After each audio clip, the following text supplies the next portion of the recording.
El cambio climático está afectando mucho. Los mayores problemas que está suponiendo son los aumentos de temperaturas y la falta de agua.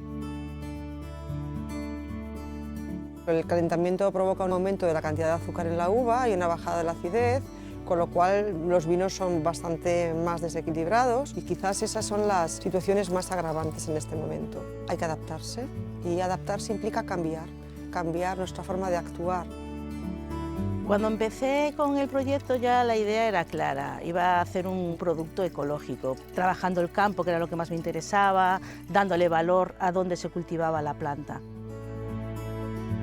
Los comienzos fueron durísimos porque la primera plantación que estaba tratada con productos sistémicos y en convencional, hubo que volver a acostumbrarla a decirle, mira, yo lo que voy a hacer es alimentarte de esta manera, para que el producto que saliera de esta tierra fuera sano. Lo más importante es que la uva esté continuamente seca o aireada. Entonces la poda en verde o deshojar vas a favorecer que los rayos de sol entren lo antes posible. Ahí es donde los ecológicos le ganan al convencional, ¿no? A viticultura tradicional sempre foi sostible dende o momento en que a mecanización é limitada.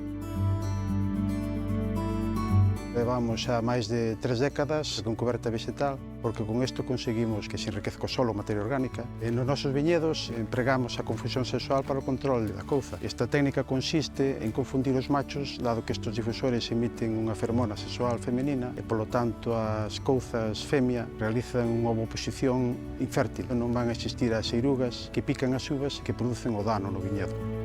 Realizamos a poda tradicional, que aínda en boa parte do viñedo atamos as vides co bimbio, así que nos gusta seguir mantendo certas técnicas. Estamos elaborando un albariño prólogo, no que non aplicamos sulfitos dende a fermentación alcohólica e onde se poden disfrutar aromas e sabores que nos recorda moito o doce da uva e ese punto amargo cando mordemos a pel. Tratamos de hacer una fusión entre la tradición y la sostenibilidad actual. Novaterra es un proyecto en el que buscamos alternativas al uso de pesticidas, de herbicidas. Hemos incorporado maquinaria y estamos consiguiendo eliminar ya prácticamente al 100% el uso de herbicidas. Estamos haciendo lo que se denomina un té de vermicompost y es pura economía circular. La uva se plantó en su día en un terreno, esta uva produce mosto y los productos son, entre otros, el bagazo. El bagazo alimenta a las lombrices generan un vermicompost y ese vermicompost vuelve al suelo de donde procede. Ya desde el año 2015 estamos en producción integrada, que nos certifica la obtención de uva altamente segura y de calidad para el consumidor.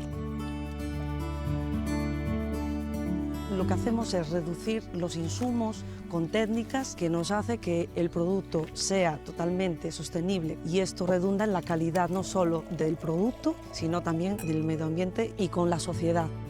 Lo que hicimos es romper la continuidad del viñedo con corredores ecológicos formados por distintas especies arbóreas y arbustivas en el que dan cobijo a anfibios, a aves e insectos, pero todos beneficiosos para nuestro viñedo. Sí que hay una inquietud por hacer las cosas mejor en las bodegas de Rías Baixas y están moviéndose en esa dirección. Para nosotros no es una moda, no solo es ser sostenible protegiendo el medio ambiente, sino mejorar lo que es el entorno social. Creo que la producción ecológica es el futuro, creo que no hay otra opción de hacerlo. O que non podemos é producir por encima da capacidade de restitución natural do medio.